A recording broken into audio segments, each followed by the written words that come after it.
Ineno Color TV. Color TV machiegni pacho. Ma e odwa.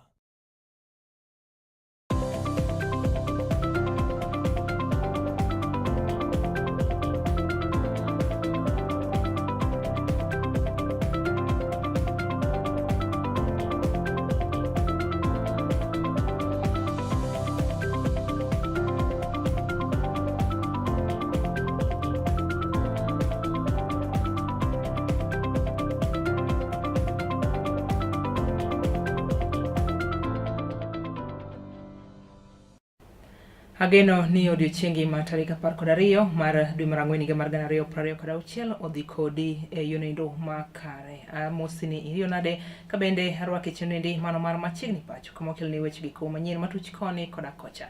Jofwamb magwa bende medogo tach e gwenge mopogore eneno ni weche duto choponi makare kendo thulendo ma owinjore. Mawako ni thulendo oting'o mano motenore koda wacho nogo mogol kod jatend piny William Ruto kama bende owacho ni jotelo nyaka chiw luor makende ne jotelo wetegi kaachiel koda jotend kanise ma opogore. Mamoko gin mago motenore koda weche giko mag siasa mar tiyo koda jonjore e rocho chenro giko mago mag arita kwe e gwenge ma opogore makoro tineno e pacho ka. Bed koro nyaka giko machenendi nyinga en Julian Ouma ka jaloko marwa en Bella Achieng' machiegni.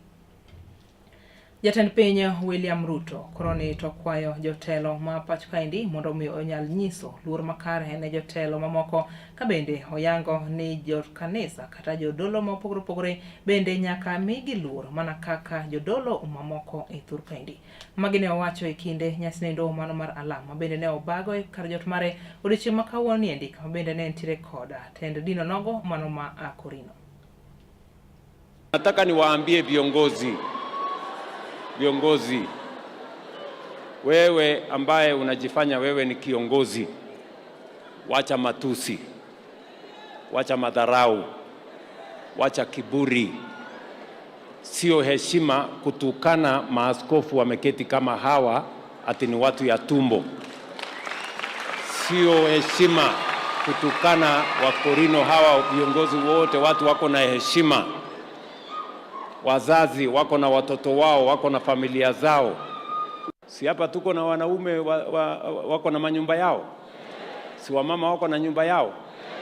Kuna mwanaume anauliza mwanaume mwingine ruhusa? Kuna mwanaume anauliza mwanaume mwingine ruhusa? So huyo ambaye anatuambia ya kwamba ati watu hawezi kufanya chochote bila ya kumuuliza ruhusa, yeye ndio nani? Who is he? Si mtu tapeli tu, mtu conman, mtu ambaye unataka kuchukua watu, unafanya kuwa wewe ni slave trader, mtu ya kuuza watu. Unawatukana watu ati ni wasaliti sijui nini. Mimi nataka niwaeleze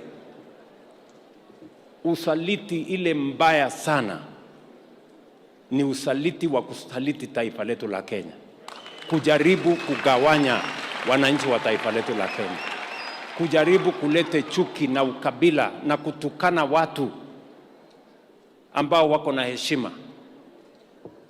Hiyo ndio usaliti wa mwisho. Kusaliti watu na kuwaita majina ati sijui wameenda na tumbo, sijui ni nini. That is the greatest betrayal by any leadership of its citizenship. So, musikuwe na wasiwasi, hawa hawezi kufaulu, they will go nowhere. Jalup jatend piny Ngire Kithure Kindiki koroni to wuok oko kendo kwayo gai mar DCP Rigathi Gachagua mondo mi onyal nyiso luor makende ne jotelo mopogore pacho kaendi kendo owek donjore koda weche giko mago mag jodolo mar piny Kenya. Kindiki mane losi kinde nyasinindo mano mar alam ma obagi kar jot mar ker seyo mokalo Gachagua kuom weche ma ok odhi kare makoroni to wacho kuom oganda giko kata jodolo mawuok e kanisa nindo mano ma Akorino ma bende ne oyuore nyasinindo mano mar alam e kar jot mar ker odiochieng' ma kawuono. Ndugu zetu wa Akorino kwa sababu wamefika hapa leo. Hii ikulu, kumekuja hii ikulu madhehebu mengi sana. Madhehebu mbalimbali. Rais amewaita hapa kwa sababu yeye ndiye anasimamia umoja wetu sisi zote. Sijasikia wakitusiwa wale wamekuja hapa. Hata kanisa ambalo mimi nimetaja la Kimethodisti last month walikuwa hapa na walikuwa na matatizo mengi ya kanisa, na rais akawashughulikia about their institutions, church institutions, land ambayo ilikuwa imenyakuliwa na squatters, rais akawasaidia. The Catholics have been here, PCA has been here, the Anglicans have been here, everybody has been here, the evangelicals have been here. Why is it painful when the Corinos come here, it becomes an issue? Hiyo madharau tuwache jameni. Ama mnasemaje wa Korino? Mnasemaje? Rais aendelee kukaa na sisi? Aendelee kukaa na sisi? Alafu tuendelee mbele namna hiyo?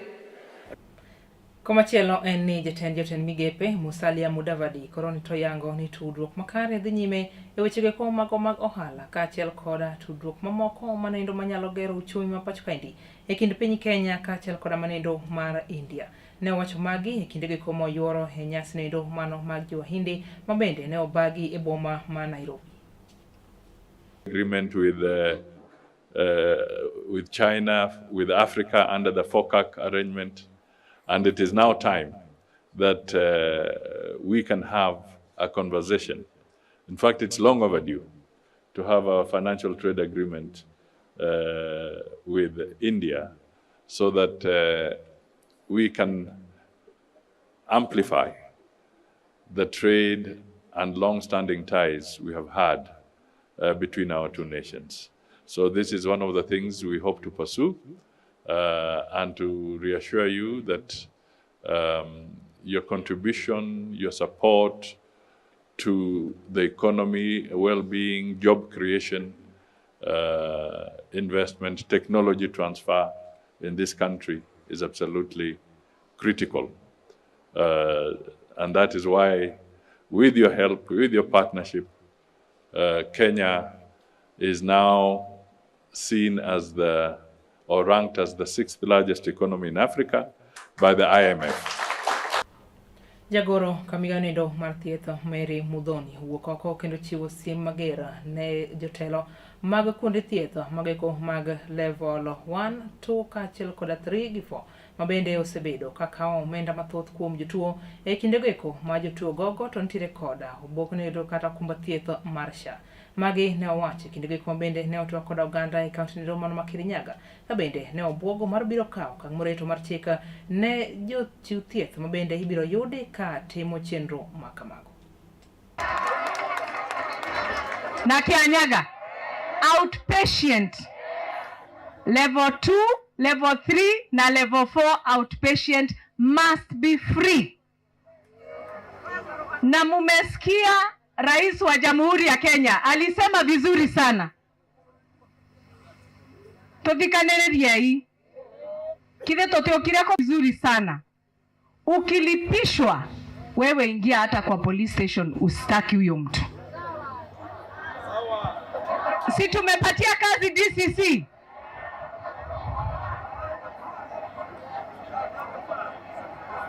Hapana, DCC atafanya kazi.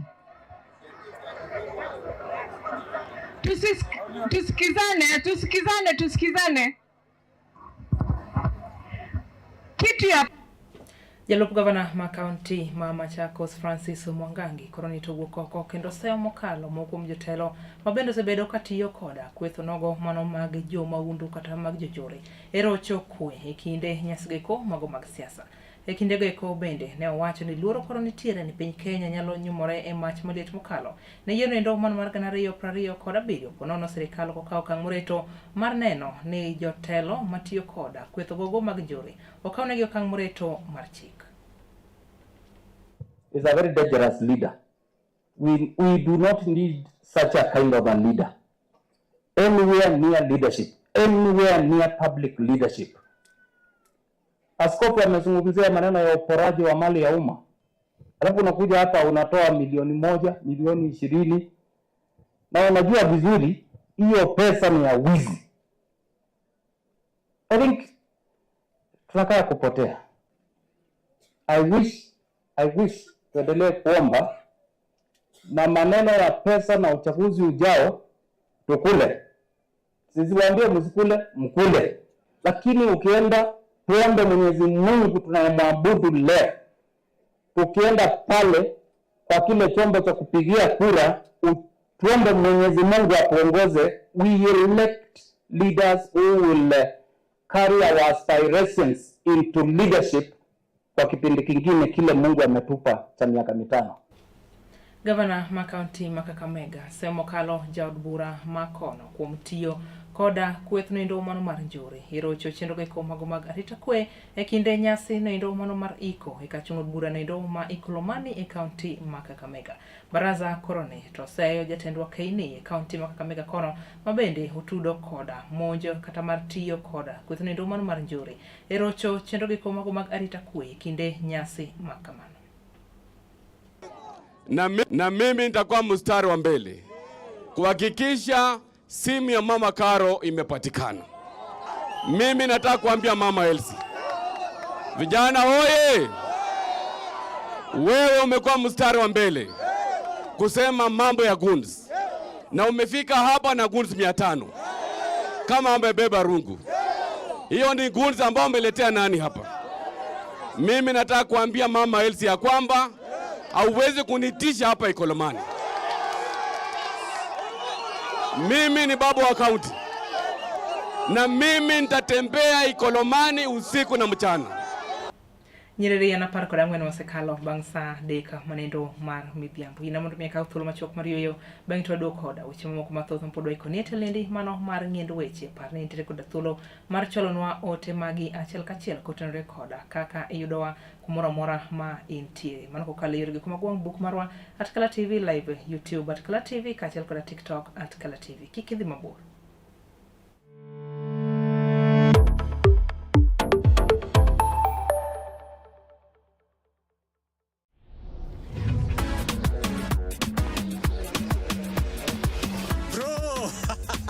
Nasikia kuna game ilikuchoma last week eh? Tulia. Sai must be one jackpot locked and loaded. Alafu cheki. Niko na passport ya jackpot. Mimi nakwambia inaweza cross 50 mili in 8 weeks eh?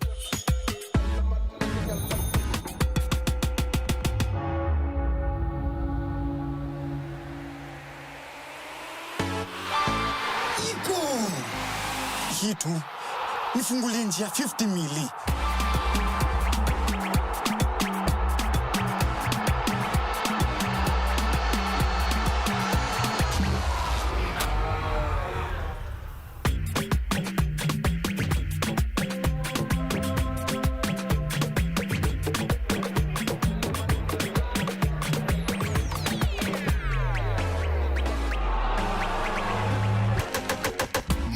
Jackpot lazima ipate wina. Kila wiki mbili assist ya Game Pass inaingia. Games zinashuka from 15 games hadi 12 games by week 8. Na msipobeba bado tunaipeana kwa the next best performer. So 50 mili ni lazima iende. Sinilua show, phone yako inaweza kuwa passport ya kushika 50 mili kwa must be one jackpot. Na sasa tumefika final lap mtu wangu. Hii ni yetu.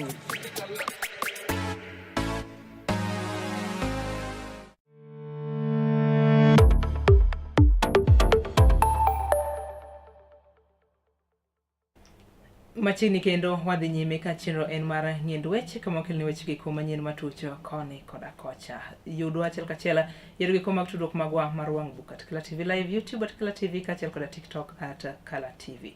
Jodaka maidore ka chung'od bura manyatike kaunti ma Migori koroni to pod mboro ywak mokalo kata bedo ni sirikal ne osegolo obila mabende ne okwor e gwenge makono kotenore koda weche gi kuma mago mag tulo kachiel koda rach mar arita e gwenge goiko. Kani giloso kod jofwambo weche makaunendi jodaka gogo wacho ni kata bedo ni obila goiko ne osegolo to chenro mag ohala kachiel koda wuodhe pok odok kare gino endo mag ywago ni koroni to rocho mokalo uchumi makono. Hakuna kitu, hata wenye kuuza makaa unaanza kuuza makaa gunia moja siku 2. Hakuna chochote ambaye inaendelea mbele, pesa imepotea. Walikuwa wanapata pesa kidogo ya kulipia watoto. Sasa tumepata shida kubwa kabisa hapa ndani ya Tike. Sasa tunaomba wakuu wetu watusaidie, waone vile tumepata Wabiashara wote wamekaa chini. Hata ukiangalia hivi hapa ilikuwa imejaa na watu, imejaa na kila kitu hapa. Sasa siku hizi hakuna chochote. Unafikiri wale wanataka kuja, anafikiri tu anaweza kuona vile tulikuwa tumeona. Sasa tanks nyingi zilivunjwa na maofisa na wakazi wengi. Ukipata wanawake wengi walivamiwa, wakapigwa, na hata vijana wengi walikimbia. Hata ukitazama business haijarudi kama kawaida. Tunaomba tu serikali, hata kama kuna shida kiasi gani, waje watulize kila kitu na si kwa kupiga binadamu. They are Kenyan people probably, but we also have people from the neighboring 2 countries who have also come there to do gold mining. But there must be somebody, a resident in that area, who has welcomed them. So that resident must be able to take full responsibility if that person happens to be a criminal person. So that is the reason why we're having a meeting today, so that we can start a Nyumba Kumi initiative, where we take care of ourselves. If there's an individual who has come to do business there, this is a free country, any tribe can come there. Jotelo ma opogore mawuok e kaunti ma Kisumu koro ni tugo oko kendo semo mokalo weche giko mago mag tiyo koda weche giko kata jonjore yore giko mago mag siasa kaka achiel kuom yore giko mago mag rocho kwe kotenore koda rombe ma opogore ma ibago e pacho kaindi. Kautelege koda jalup gavana ma kaunti ma Kisumu Matthews Owili koro nito yango ne oked gi nendo makare kendo jotelo owinjore go mana seso nendo mano mar kwe kaka ileronwa koda Justus Adoyo ma jafwambo e kaunti ma Kisumu. Moko kuom jotelo e kaunti ma Kisumu mabedo mako nyandho mag telo ma opogore owuok oko kendo koro kwayo jopiny e kaunti achiel ero ma Kisumu ni ka giyie to giti kod kwe mar achiel mar oganda gibed kanyakla kendo duto kendo githegre koda weche gweko mag tulo mabende nyalo chwero remo e kind oganda. Ne gitwak kinde liel moro e Kisumu East Sub County Kolwa. And it is our time and opportunity mondo wa make sure ni gik mane Raila sacrifice mondo joluo bed jok mideo e Kenya ka kik mondo dhi. Mane momiyo waungo mkono ne jatendwa makoro party leader wa mabo wad gi Raila ma waluongo ni Dr. Senator Oburu Oginga. Wachako wariwa lwetwa kwa support 100 miyo makoro chairperson ma chama mar ODM miluongo ni Gladys Atieno Nyasuna Wanga. Mikael Buyu bende no winji ka wuoyo mateke maliche mokalo. Ka bende no wacho ni kata obedo ni gintiere riwruok eri mar broad based to gin ka jo ODM koro nyaka migi luor. Broad based government, we demand respect. As an equal partner, we demand respect. Recently, we've had some of the UDA members talking as if they do not know that the country exists today because of the sacrifice of Raila Amolo Odinga. When the Gen Zs came out to fight, it is Raila Amolo Odinga that ensured that this government was still in power. Kabende Mikael Buyu koro ne okore moko golo pache e wach zoning nieri mabende mbaka ne romo ganda jo Kenya okinyi godhiambo mbeke kinendalo duto. And when we talk about zoning, we do not talk about direct ticket. We are not asking anybody to lift anybody's hand up. It is a way of protecting the strength of the ODM party in its strongholds.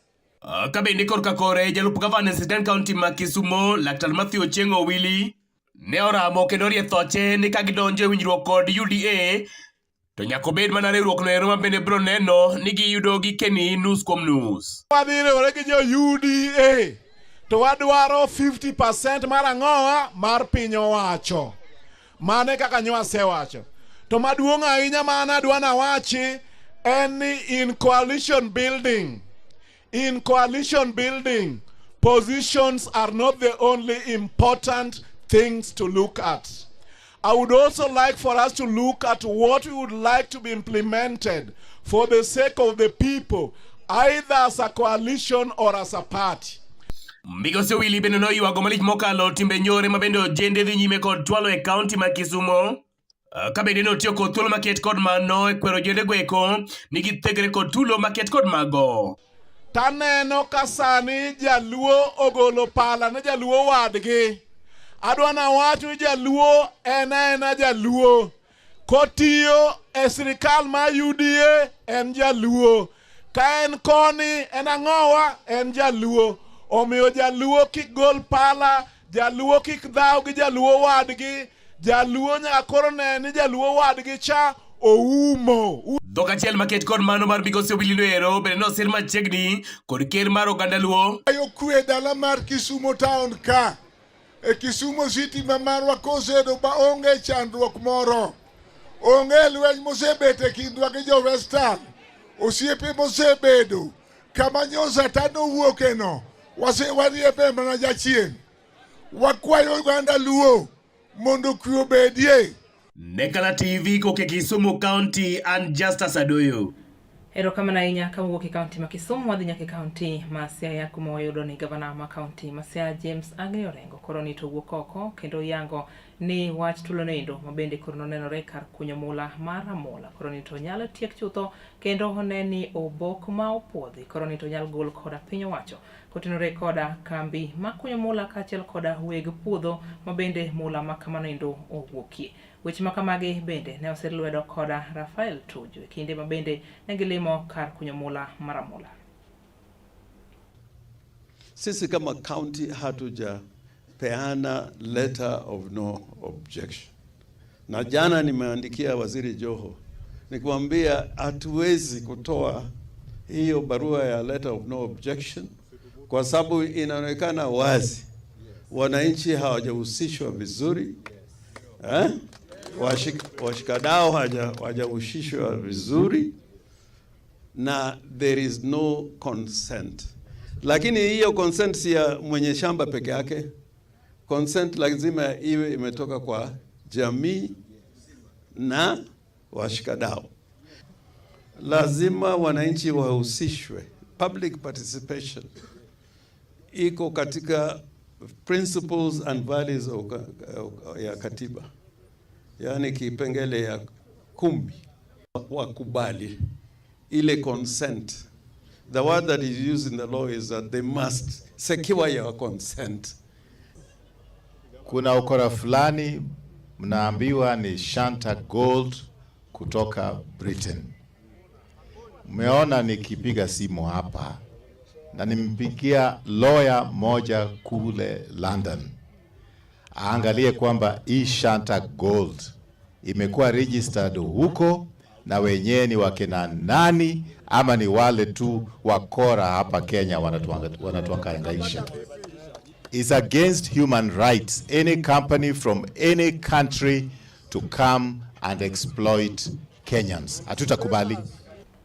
Jopenya kata mawuoke kadakonogo mano ma Nyalenda e bomani mano ma Kisumu koro ni to wuok oko ka gidwaro mondo mi sirikal onyal kawo okang' moreto mar chika ne jojori mabende itudo koda wach monjo mar seneta ma kaunti ma Vihiga Godfrey Osotsi ka otelnegi koda jokanyo kata jotelo magego mag bunge la wananchi manindo ma Nyalenda giwacho ni ok en ginendo makare mondo mi nyal tudo oganda makono duto koda wach mar njore ma kamano to njore mondo mi kawo okang' mar chika ne jonjore go iko kaachiel koda jotelo magi. Mugo jotelo koni gi koni. Nyalenda en kuma oluor, kuma wadware kwe mondo investors be mondo bi kikwa make our investors feel like ni Nyalenda is insecure. Ngane Brian Jobita, I'm Secretary General mar Nyalenda Bunge Association kwedo gimano timre ne Senator Osotsi e boma ma Kisumu ka. Wan kaka jo Nyalenda cha en incident modo wach no be isolated kinodo no wach ni Nyalenda kamo aesani kamo chungen en kama very peaceful kino wan kaka jo Nyalenda warwako jotelo te obed linda ground obed linda mwananchi obed two-term obed no-term obed one-term wan kaka jo Nyalenda warwako gi kino kwa jo piny kino kwa yudhi manjo Nyalenda mondo kik yeti kod ge marach gi siasa mora mora mamedo mana jiwo en mana ni kwe mwadwaro wan onge kocha wan ang'o wan e diere koro wan kod jogi te odwaro ang'o Nyalenda kama peaceful mara ni jote ji obiye mondo walodi. Jodolo e alwora mag Nyanza koroni to wuok oko kendo seyo kit siasa masani koroni to gore e pacho kaende mabende giyango ni jotelo moko tiyo koda kwetho gogo mago mag njore e rocho wechegi ko mago mag arita kaka mano machalo kaka koda monjno endo manotim ne seneta ma Vihiga Godfrey Osotsi e boma ma Kisumu kane giloso e kinde nyasino endo bende kata kinde mane gitwak kod jofwambo bomnindi mano ma Kisumu. Jodolo mag kanisa mag Nomia koroni to kwayo oganda ma pacho kaende kaachiel kod jotelo ma opogore opogore mondo minyal chiwo luor makende ne jatend piny William Samoei Ruto. Itiere trend moro makoro biro manyien ma wan kaka jokanisa kwa morgo mar josiasa kelo tulo kuonde maliete nitie. Kar liel en kama onego mi luor kendo en kama onego ji bedie ka ji timo mos ni family moseyudo liel. Ok en gima ber gima nyocha wanene e piny mar Kalau nikech kanyo timore kama jotelo madongo nitie to koro medore kuonde mamoko bende. Weche manyo wanene e Kalau gin weche mag achaya kendo gichalo weche majeno tulo. Akwayo ni kata okihero ker kata okihero jatelo mantie kama intie to sama wantiere liel to achiw luor mowinjore. Nitie kuonde mag siasa minyalo goye weche mag siasa ma ji nyalo thegore kisiasa. To wachiw luor makende ni liete, wachiw luor makende ni jotelo ma Nyasaye oketonwa e kinde machalo kama. Ok gibeyo to mabeyo bende biro biro to kwang'eyo ni mabiro nyalo bedo mabeyo moingo montiere go sani. Machielo madwana wachi ni sani jo siasa mang'eny tiyo gi jonjore. Nyo wanene dala mar Kisumu ka seneta ma Vihiga odonjruok godo kendo ni hotel manyadhi hotel matin kata ndara. Mano nyalo timore to wabiro kelo lweny kind oganda e Kenya ka. To kochakore onyalo chakore mayot. Wabiro dhi e higa manyien kaka kama igoye kura kuna yudi mondo wachung'ie. Kwayo sirkal ni tiyo gi polis mondo kejo Kenya magolo osuru gi tear gas ok en gima ber. Sama tear gas osewit kama ji nitie ji biro hinyore mok wang'eyo ni gin nyithindo ok gin mon ok gin jowa ok gin jok mwadwaro ni mondo ringigo. Siasa wago gi wach, siasa wago gi lorruok gi shera mag dongruok ma ng'ato ka ng'ato kelo mare. Pradek en nyerere mosekalo bang' sande ka manendo mar midhiambo. Ginda mondo miyamaki kanyo e chenro ndi mano mar nyendoeche.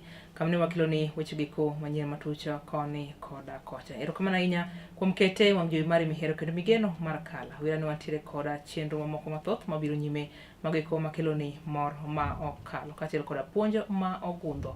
Oriti ma kawuono nyinga en Julian Ouma ka jaloko marwa en Bella Achieng'. Ibedo koda Otieno Makare.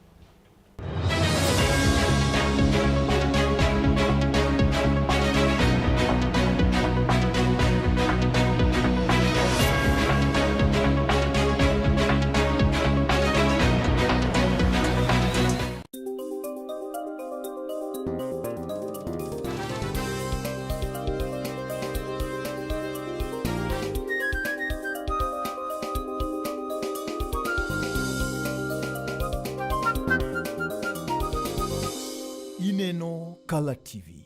Color TV machiegni pacho ma e